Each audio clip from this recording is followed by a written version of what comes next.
This is an RNZ podcast. A quick warning, this podcast includes allegations of child sexual abuse, so listener discretion is advised. If any of the details are triggering, please talk to someone. If you're in New Zealand, you can call or text 1737 to speak with a trained professional. All right, Peter? Thank you. Okay. Today is a day of mixed emotions for me, and I appreciate the opportunity to say a few words to you in this relatively calm atmosphere. I couldn't let day one of my release pass without saying something myself. This is the voice of Peter Hugh McGregor Ellis. After being a prisoner for nearly 7 years, for the last few years, I've had to rely on others to speak for me.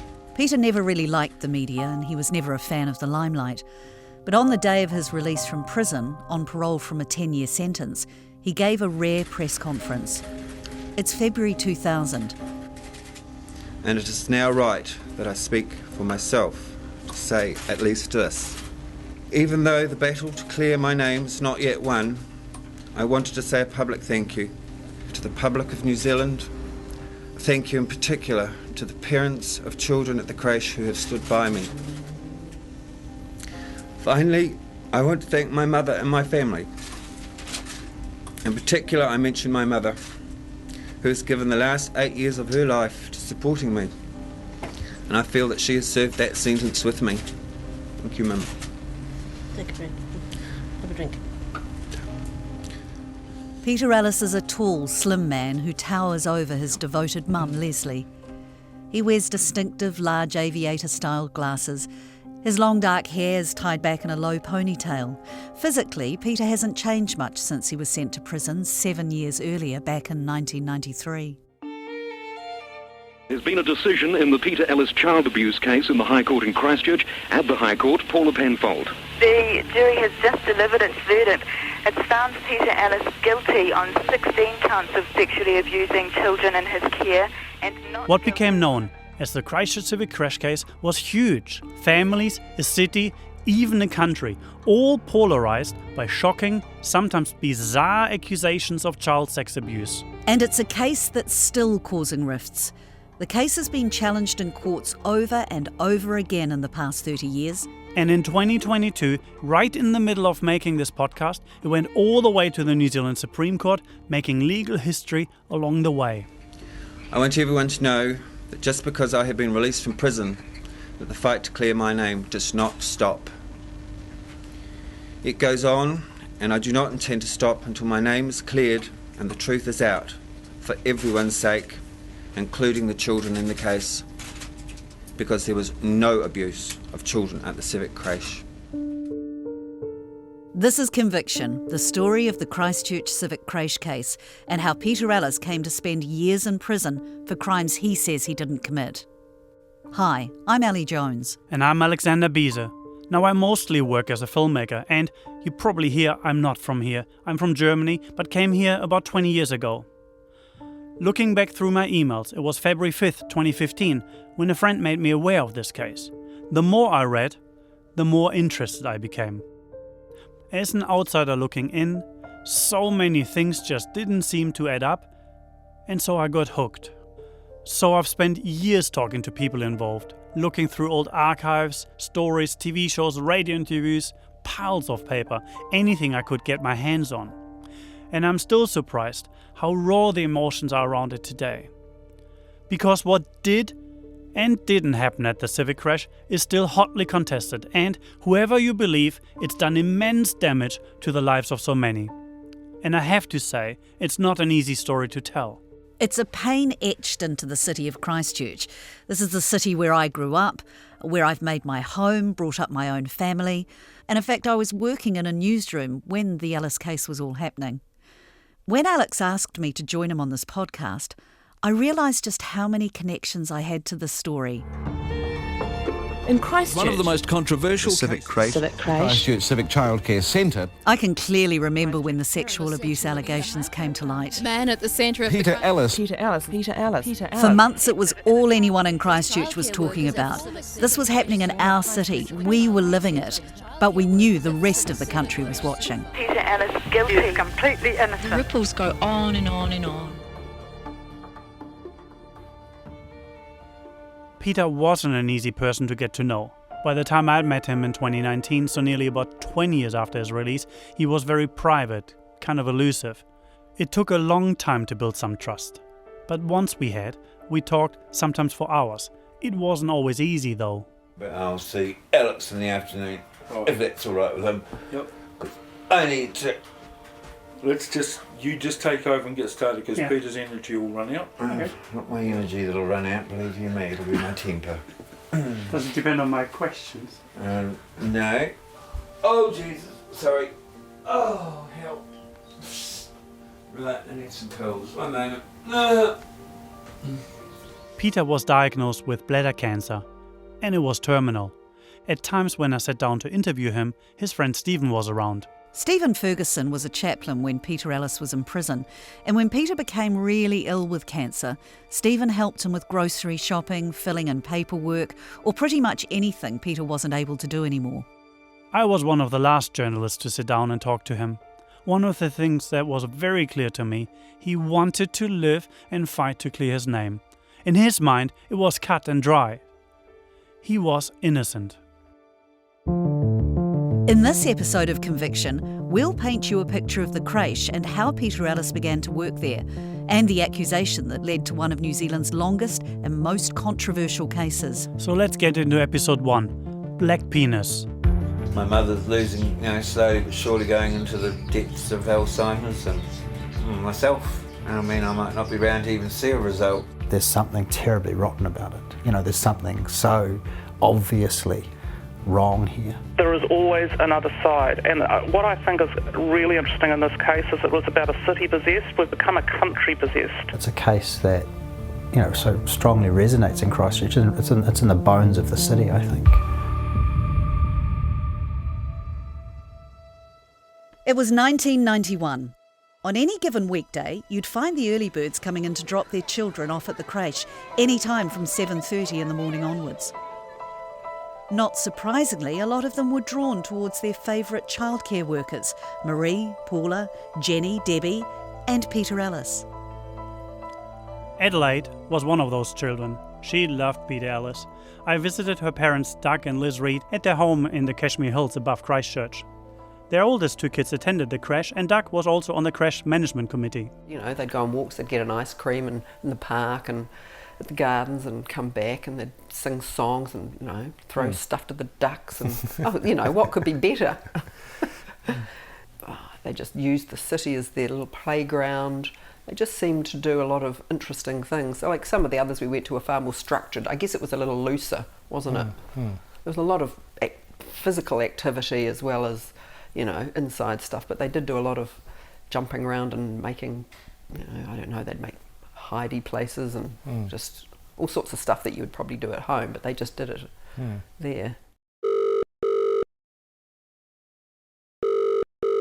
Hello, Adelaide speaking. Adelaide, it's Alex here. How are you?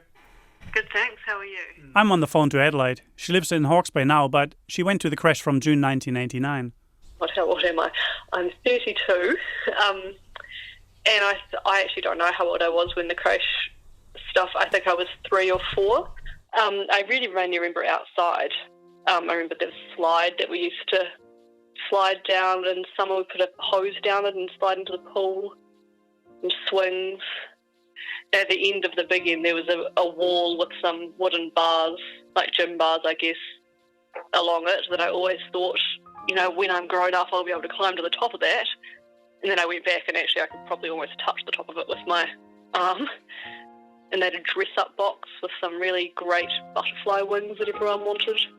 But I do remember Peter, because he was so fun. When Peter used to do row, row, row your boat gently down the stream, throw the children overboard and listen to them scream, and the kids would all go, ah! And they just used to love it. I think, part of it was Peter was sort of outrageous like that. He'd do hilarious things to the kids and just sort of challenge them like that, and they just responded really well.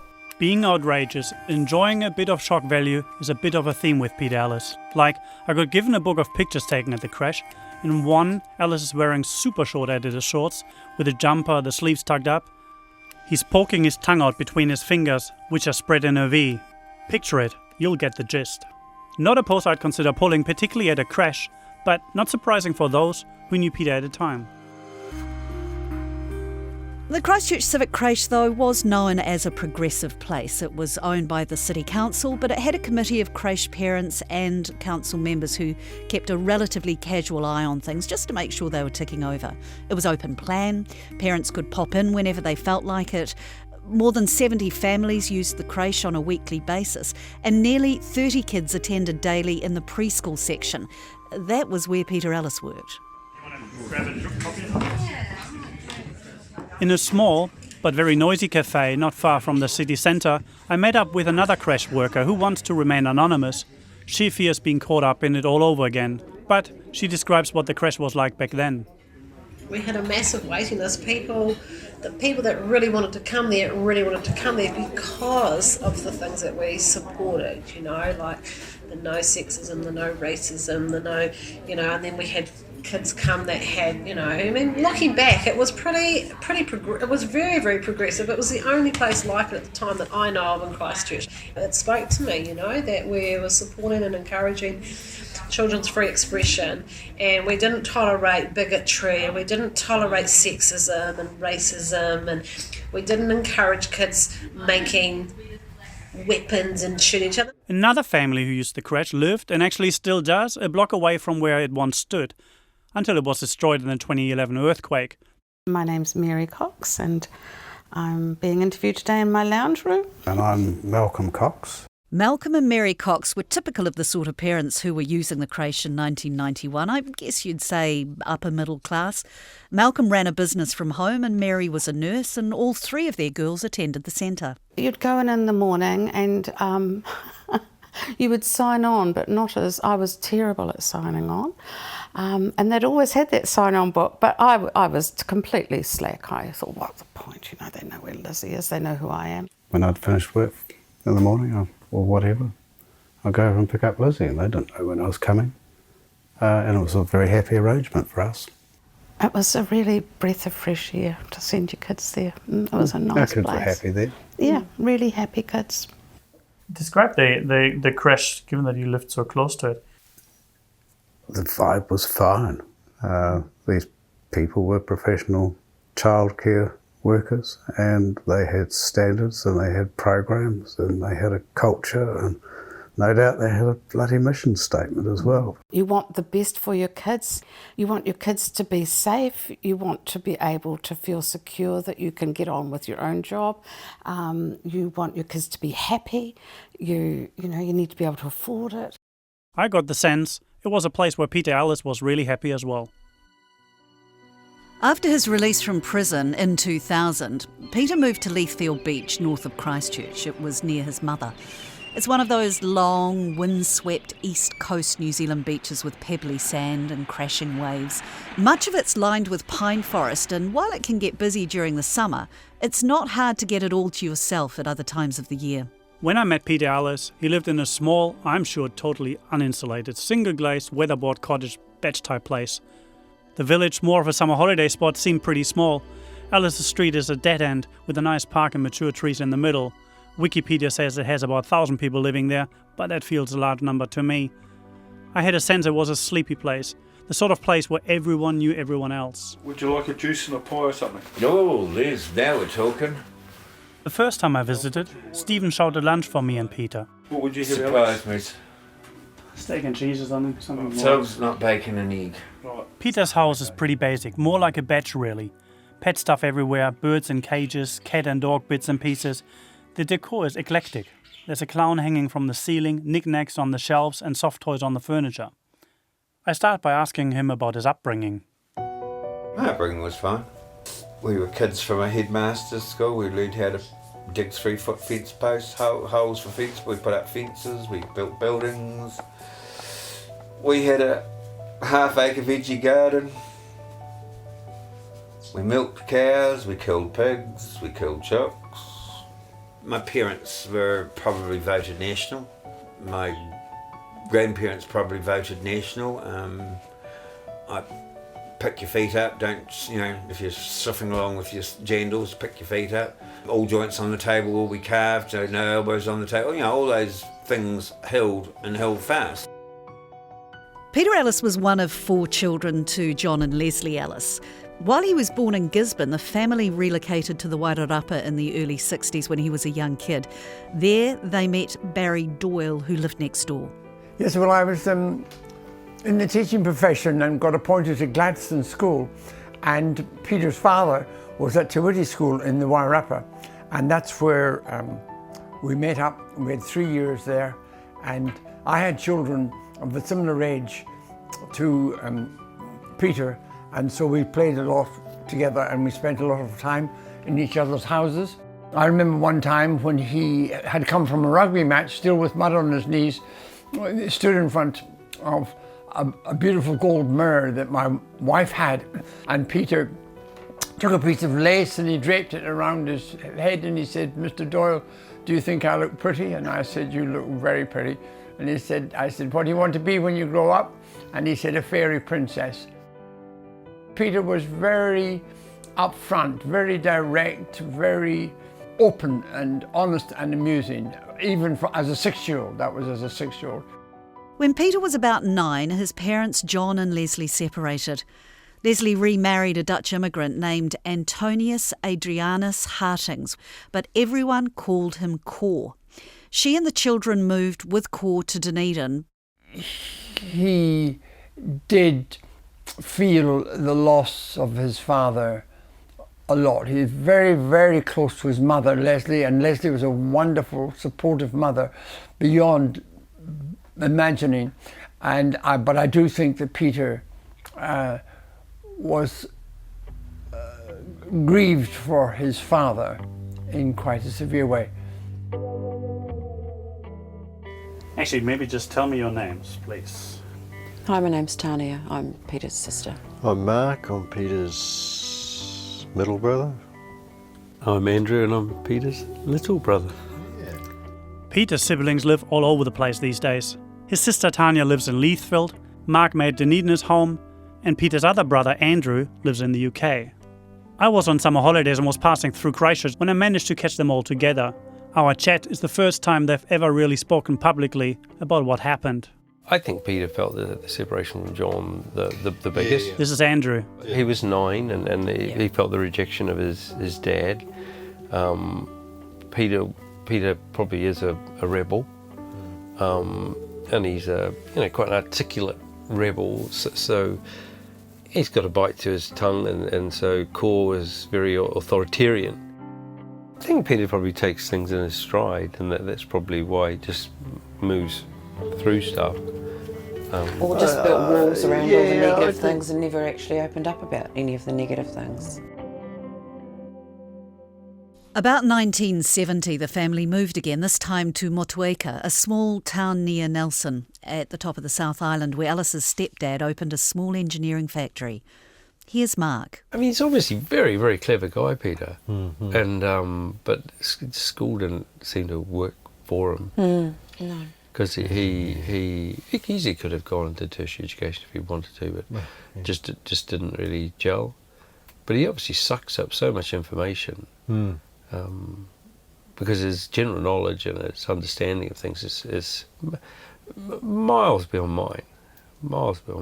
And so he's very articulate and stuff, but school just wasn't a place that he really went there and thought, well, I can learn stuff here. I just don't think he did. And then we then went down to Twizel, the small engineering firm that Cor and Mum were running, went bankrupt, and then he stayed in Motueka.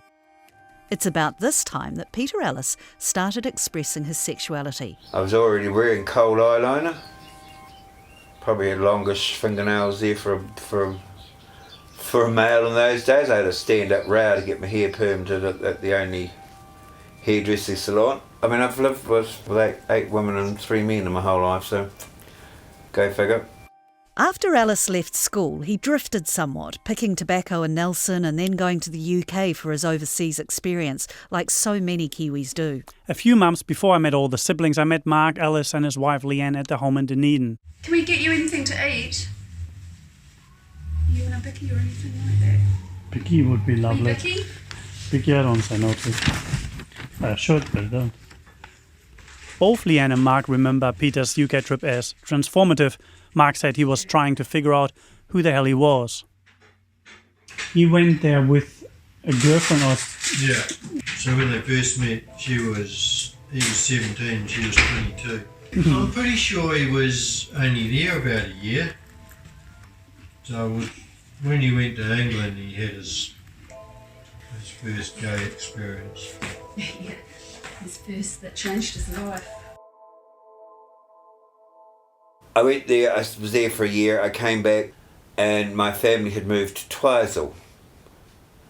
And my mother was basically waiting at the airport and took me to Twizel. So Twizel's in the legendary Mackenzie. It's tiny, about 1,500 people live there. It didn't even exist before the late 60s when it popped up to house the workers on the Waitaki hydroelectric scheme.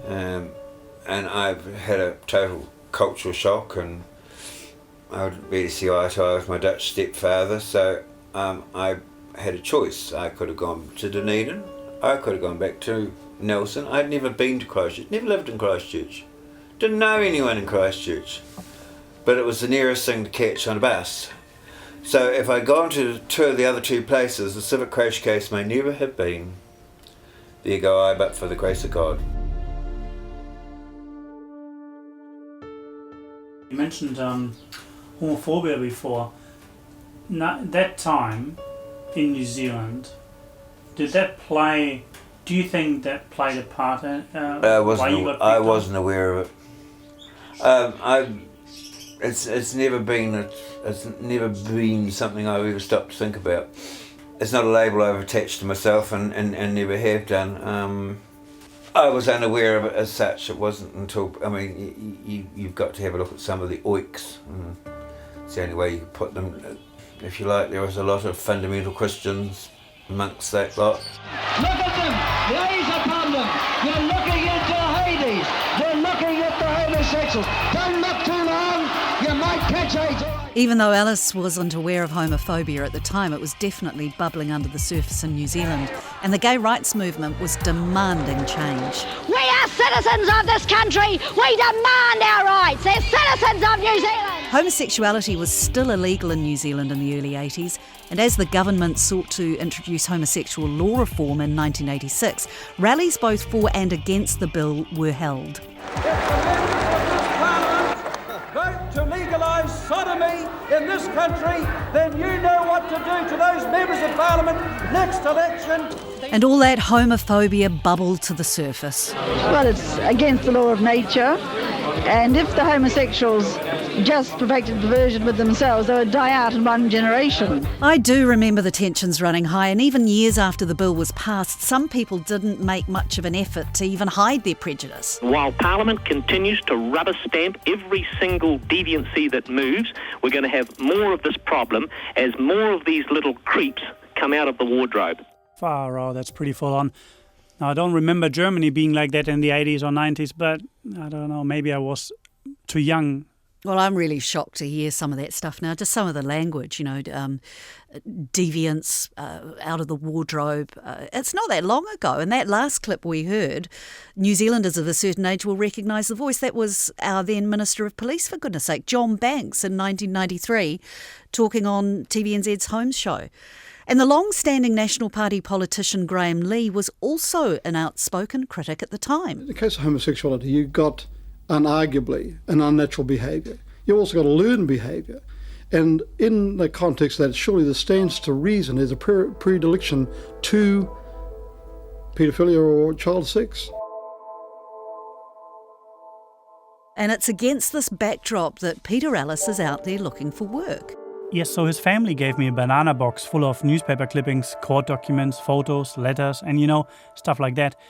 But there's also this one. In his job application, he lists previous jobs: kitchen hand, waiter, head baker, contract worker. and also his hobbies like bridge, but also animals and drawing as well. Between all of those casual jobs, Peter would be on the dole, the unemployment benefit, and in fact this is where he has his first run-in with the law. In 1986, while working nights in a bakery, he was caught and charged with, quote, misleading a social welfare officer, which is basically receiving government income while working at the same time. I was accused of defrauding social welfare. It's a long, convoluted story how it came about. So the upshot was that I got 80 hours community service.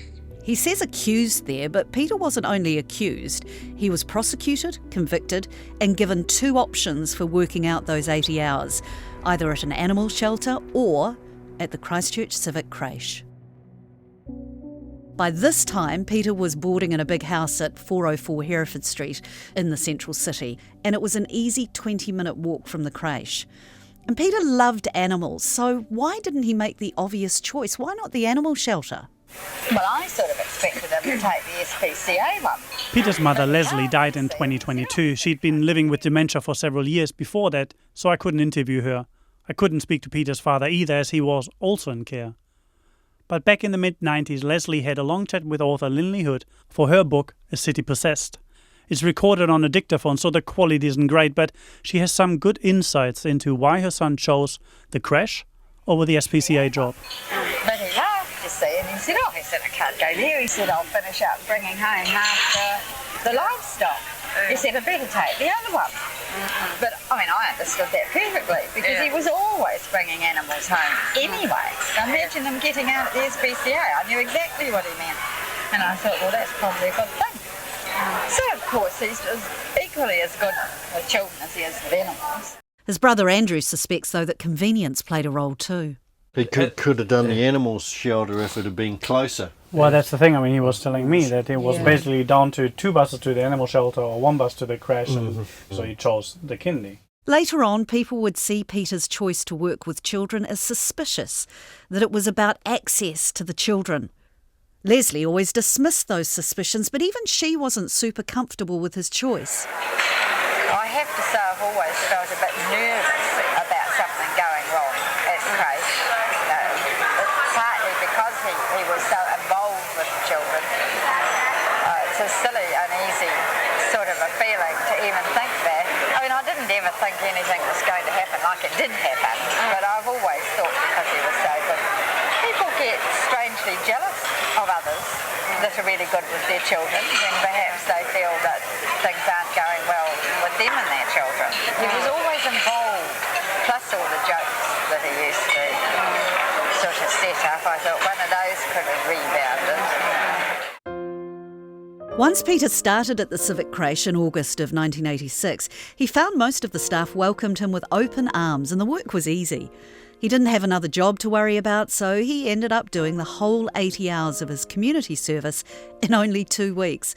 By September, he was often relieving at the creche. Peter hadn't had a smooth journey in life, and when the creche started working for him, life was really good, and he was good at it, and the kids enjoyed it. And this is Peter's brother, Mark, again. I think he was going off to the university or the Polytech, and he did a few talks or something.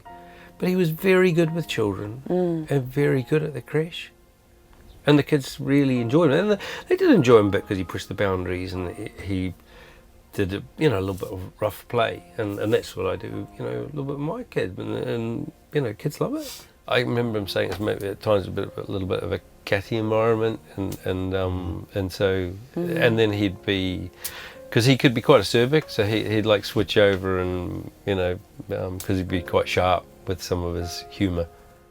I told some fairly incredible fibs because there were staff to wind up, female staff members who were lesbians and feminists and whatever. So I said I was 10 years older than I was, and all sorts of things, because I was leaving. But then I got offered a job. I got offered to relieve for 6 months while someone had gone away to have a baby. So the original 2 weeks actually was the beginning of this woman's maternity leave. And I said, I was only walking up the road. What's another 6 months? and then she chose not to come back. In February 1987, Gay Davidson became the creche manager and Peter Ellis began formal early childhood education training. In March, he became a full-time staff member. Now, I went to see Gay at her house in Christchurch. She must be in her 60s, and while she's happy to talk about those days, it's not easy. In actual fact, she breaks down in tears at one point. Gay liked Ellis. To her, he was talented, creative and fun, although she did recognise early on that he was a bit unusual. He always pushed the boundaries just a little bit, having fun with the children. But the children seemed to, for some reason, really responded to that, and even always following him around looking for fun with Peter. They always loved going out with walks with him, enjoyed playing around with him and doing things. He would get them to create a lot of artwork and they would all really enjoy it. As an adult looking back, no doubt he would have done stuff that was just like a bit outrageous. I'm on the phone with Lizzie. She's the youngest daughter of Malcolm and Mary, who we heard from earlier. She left about 2 years before the case erupted. Like, he would say things that were like adult jokes, you know, that kids wouldn't get. Sort of like, you know, that Disney make movies like that, you know, movies that are for kids but have a lot of adult jokes in it. Do you know what I mean? I don't personally remember feeling uncomfortable, but I do remember having, like, I was not scared of him. There was no, like, you know, like, I knew he was just a person that I could trust.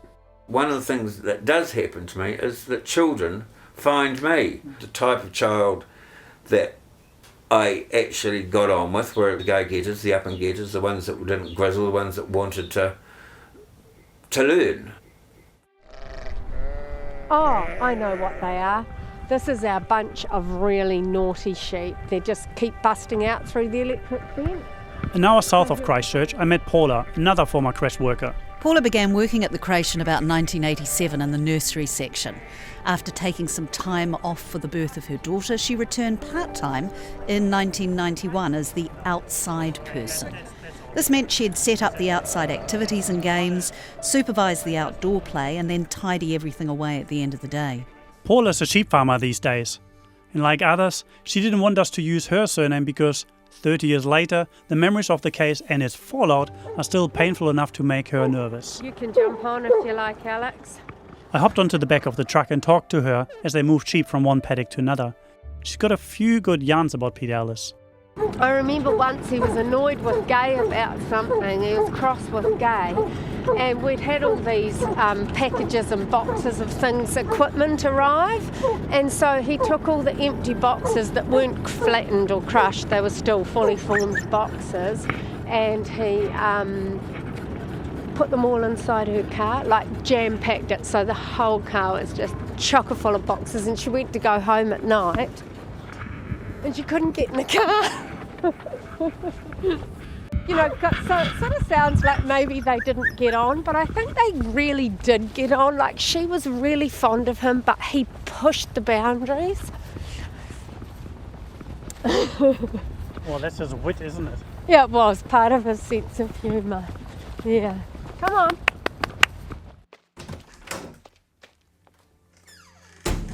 Now, can I make you a hot drink? I've got ordinary tea, peppermint, lemon, ginger, raw. Back in the farmhouse, Paula shares her first impressions of Ellis. From the word go, I was extremely fond of him. I really, really liked him. I could see openly that the children liked him. He was very naughty in terms of, you know, he was a trickster and a prankster, and he would lead you a merry dance if he could. The families who loved Peter and loved how flamboyantly gay he was, to the point where probably he played that card, you know, a little more often than he would have normally, because our families loved it so much. It was almost like, I'll rise up to this, you know, and I can just be a little bit more camp and a little bit more hilarious and funny. For some parents, the fact that Peter was openly bisexual was a badge of how open-minded they were. Here's another of his co-workers, Debbie Gillespie. they liked having Peter there because he was different and he was not a stereotypical male, and I think they wanted their kids to be exposed to that. They liked the fact that he was gay and pretty out there sometimes with, you know, because there weren't many men in childcare in those days, probably isn't now either still, but the fact that there was a male there I think was a big attraction for some parents. I have no idea really if I am a right person, but I probably am. Bronwyn was a tutor for the New Zealand Childcare Association. She worked out of a room above the creche at the Cranmer Centre and helped train Peter Ellis to become a qualified early childhood teacher. And I talked with my family and said that you'd contacted me. You need to know that from our point of view, from the family point of view, from my family point of view, never mind professional point of view, the whole creche thing was sort of bigger than the 2011 quakes. Really, it turned our lives inside out in a whole bunch of ways. And I am one of those who believes passionately and that whatever Peter might or might not have done, I have no idea, I wasn't there, but he did none of those things happened at the creche or with the creche children. And that I'm prepared to go to hell and back again, and, you know, on behalf of it. Just didn't happen. And also, when Peter graduated, there were three of us, three co-tutors, if you like, and the other two have both passed on. And it's been pointed out to me by a daughter, everyone should have daughters, that actually speaking on their behalf as well is not only a privilege that I'm entitled to, she considers it a duty. Nice one. There you go. Bronwyn came from the Kohanga movement. They're Māori language preschools, and she liked Peter Ellis's hurly-burly tendencies. She felt that some of the Pākehā or white creche parents were overprotective of their children, too anxious. Today we'd probably call them helicopter parents. What I saw as being a gift became something that he was really criticised for. Afterwards, he was physical with the children. He did some of the lying on the floor doing somersaults with the children. And I adore early childhood, I really do, I still do. And nevertheless, I did feel that already at that time that there was a tendency for students to think of children as being like little fluffy bunnies and to be lovingly cared for at all times. There was sort of a tendency, if you like, for caring people to not let children get wet, for instance. Which, you know, you look after children, you don't want them at risk or whatever, but some of us sort of felt that being wet and dirty wasn't actually injurious to the human soul. So yeah, the fact that he was more physical was something that I approved of. By the late 80s, Peter had got his teaching qualification and he'd been working at the civic creche for 3 years. Now that's actually pretty amazing when you consider he only started there because of his 80-hour community service. I did have some duty. I had some fun. Debbie was there. She had a sandwich, beautiful sandwich, cut down the middle, you know. And I took a bite out of two of them and wrapped it up so this. I had some fun. But so some of these things came back to bite me.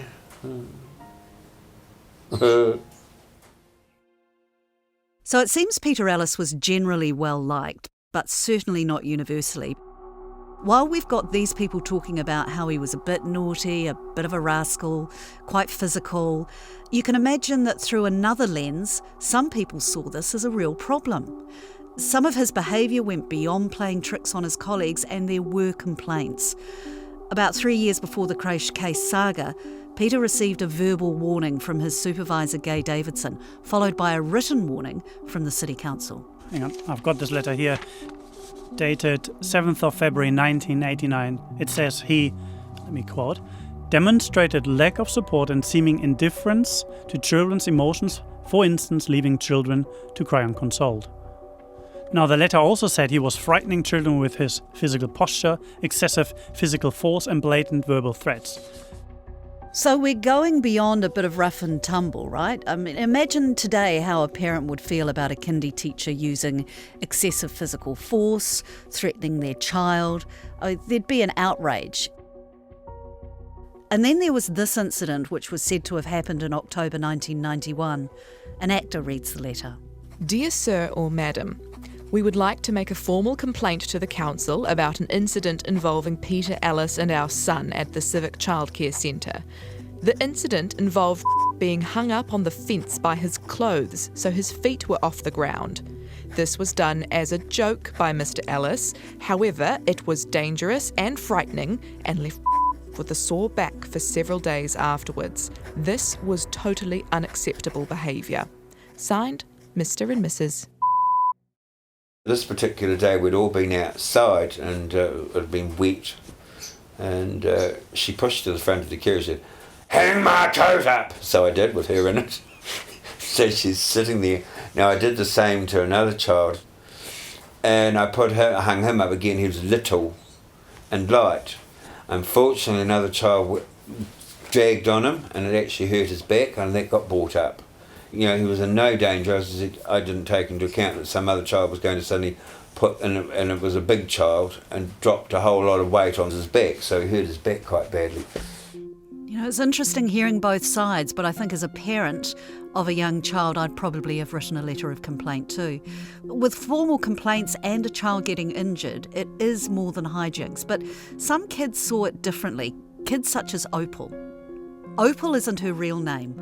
All the complainant families, in fact, have permanent name suppression. And for any other children and parents who want to remain anonymous, we've chosen to stick with the names Lindley Hood used in her book, A City Possessed. So Opal remembers. Yeah, that was like a hilarious game, hanging on the back of the coat hooks. I would squeal with laughter, get me down. But it was fun.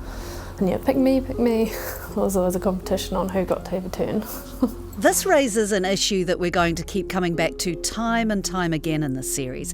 How different people at different times and in different places can look at the same event, the same people, and see something completely different. Well, that's right. I met Peter's colleague Debbie. She's someone I would probably describe as gentle, very likeable people's person. She sees his behaviour another way again. To her, at times it wasn't just about having a laugh or pushing boundaries. Well, I have to say that I was a bit sort of scared of him to start with, a bit wary. He is a very flamboyant person, and he could do a really good camp bitchy when he wanted to as well, and that sort of slightly intimidated me a bit. Later on, she tells me, but he could actually be quite mean on the odd occasion. I think there was one time where he deliberately, and I talked to Gay about it, and Gay addressed it with him, he threw a cushion. This kid was walking across the floor and he threw a cushion, so it deliberately landed in front of this child, so he tripped over it and he did start crying. I also found this statement in court documents from the actual trial. It's from a teacher who started at the creche in 1991. Out of all the creche workers, Peter took children on walks the most. I can recall one of those occasions when he talked to me about a sexual practice known as golden showers. That was something raised with me on 3 occasions that I can recall. We talked about it while discussing other sexual practices as well. And there's another moment she recalls. A boy named was having a birthday party, and his parents bought him a camera for us to take photos of his party. And we took photos of his party and the groups of children sitting around and things. And then Peter came up with an idea of, let's shock the parents and put in some stage photographs. So he had lie on the ground on his back, and he crossed his hands over his chest and closed his eyes like he was dead. And then Peter placed another child at his head, looking down on him with shock on her face. And I took the photograph. When you look at the photograph, I've forgotten a part. We dug a spade into the side where was lying, so from the angle I took the photo, it looked as if had a spade through the middle of him and was lying with his arms crossed, and had the other child standing at the head feigning shock. And we took another couple. I don't recall the exact setup of them, and we put them in the middle of the birthday photos so the parents would get the photos, look through them and say, "What's going on?" And then there was one day when the kids did body painting at the creche. What seemed like a bit of innocent fun with photos taken and given to families would surface again and again. Good evening, Gay. How are you? I'm good, thank you. Yourself? Yeah, not too bad. I talked to Gay, the supervisor at the centre, a number of times in the making of this podcast, and at one point she gave me access to all her files. Back at my Airbnb, I went through them and found this one note about that day of body painting. I asked her to read it out to me. The day the backs and shoulders were painted was a hot summer's day, and quite a few of the kids were running around naked. This is normal in the summer at different times because of swimming or water and sand play. Some of the children had left their underpants on and some had chosen to remove them. The painting of the flowers rotating from the shoulders onto the buttocks was done in the afternoon, and when I saw them I said I felt uncomfortable with it and was not to be repeated. One parent also expressed concern while another was okay about it. Then there was the fact that Peter Ellis was known to drink. Co-worker Paula picks up on this. It was a problem. It was, and it was one that Gay tried very hard to manage. He would nip down to the pub in his lunch break, and he used to buy the Mary Gray's was a sweet maker in town, and obviously as he walked back to the creche from the pub, he would buy a packet of their clove lollies, their boiled clove lollies, and I loved it because he always gave me some. I loved a clove lolly, and that was to mask the fact that he'd been drinking, but you could always tell. I did feel I had a huge amount of trust in Gay. She was an incredibly good manager. She really was. She was a fair employer, she was open, she was a great communicator. If I had been seeing things that I wasn't comfortable with, she would have been seeing them too. I really believe that. Some parents, like Mary, also noted that Peter drank, but she felt things were under control. He never particularly looked like a raging alcoholic, like he could always conduct himself well, and he showed no signs of residual alcoholism. Some parents had a real problem with Peter though, like Ms. Magnolia. Miss Magnolia is a name you'll hear more as the story unfolds, but it's not her real name, it's a pseudonym given by Lindley Hood for her book. Miss Magnolia's son attended the creche. Here's her impressions of Ellis, and it's read by an actor. I thought he was rough and sarcastic to the kids. I had that opinion just walking through. I talked to Gay about Peter and said that he was too rough with the kids and spoke sarcastically about them. She said, "That's just Peter, he doesn't mean it." I spoke to some parents over the Christmas break. They didn't like Peter either. They did say that he was the most popular worker at the big end and the children loved him. I really didn't want to send him to the big end as I felt like it would be bad for him. She's talking about when her son moved up to the area where the older kids were. It was called the Big End. That's the part of the creche where Peter worked. I talked to Gay about Peter's alcoholism. She said, "Don't talk to me about it. We've tried everything we can." Then she said, "As long as he does not come to work drunk, we leave him be." And then, seemingly out of the blue, Supervisor Gay received a phone call. I got a phone call from an anonymous person that said her grandchild had a piece of wool, I think it was now, tied around his penis. And I said, "Who are you? I cannot do anything with an anonymous phone call. I need to have more knowledge of this before I can do anything." And she said she wasn't prepared to tell me anything. So I went and spoke to Marie, who was my assistant supervisor at the time, and she said, she backed what I thought, that I couldn't do anything with an anonymous phone call. And as I'd seen nothing untoward to give me any feeling that anything could be wrong, I actually didn't do any more than that. Recalling this phone call nearly 30 years later, Gay thinks the person did mention Peter Ellis, but as she said, she couldn't really do anything with an anonymous call. Anyone could make malicious or false accusations. It wasn't long, though, before things really escalated and snowballed. On November the 20th in 1991, Gay received a 4-page written complaint from Ms Magnolia concerning her 3-year-old son. We've removed names or used pseudonyms to protect people's identities. To whom it may concern, we would like to voice our serious concerns about Peter Ellis, a creche worker at the Civic Childcare Service. For the reasons outlined below, we have cause to suspect that Peter may have been involved in inappropriate sexual behaviour with or around our son Jeffrey, who attends the creche. She goes on to say, about a month ago, my husband was driving Jeffrey to creche, and Jeffrey spontaneously said, "I don't like Peter's black penis." My husband asked him if he had seen Peter's penis or if it was just a story, and Jeffrey said it was just a story, so my husband didn't follow it up. In the bath on Sunday night, Jeffrey made the same comment about not liking Peter's black penis. I asked him some questions about where he had seen it and had he touched it, and he said no, then clammed up. I resolved to ring Gay and then had 2 very busy days.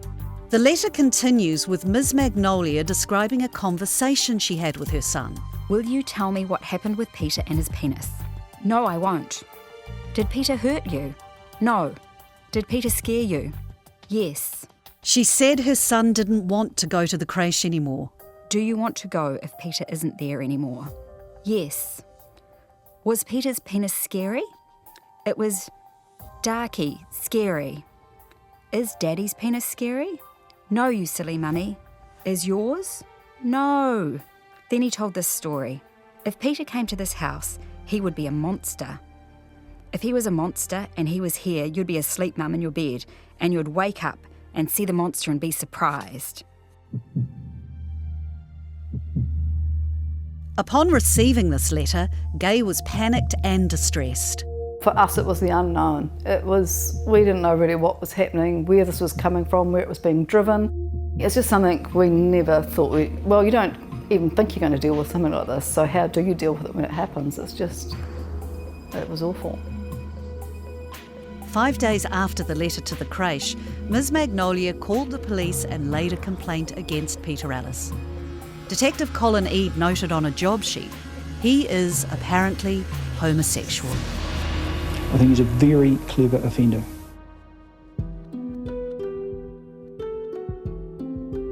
That was episode 1 of Conviction, the Christchurch Civic Crash case. Coming up next, we follow the consequences of Miss Magnolia's letter and explore some disturbing trends in reporting on child sex abuse in New Zealand. And I thought, no, I'm going to actually take the bull by the horns, and I sat down and said, has anything bad ever happened at the creche? I was also told not to tell anyone anything, and if I did, then my job would be on the line. What the F's going on? He opens the door and he's not sure why I'm there. It's much bigger than we thought it was. The culprits are all around us. Thanks for listening to Conviction, the Christchurch Civic Crash case, hosted by Ellie Jones and Alexander Beezer. Conviction was made by Monsoon Pictures International with support from RNZ and New Zealand On Air. The series was written and produced with help from Aliki Siantolis, Liz Garton and Tim Watkin. Blair Stagpool was the audio engineer.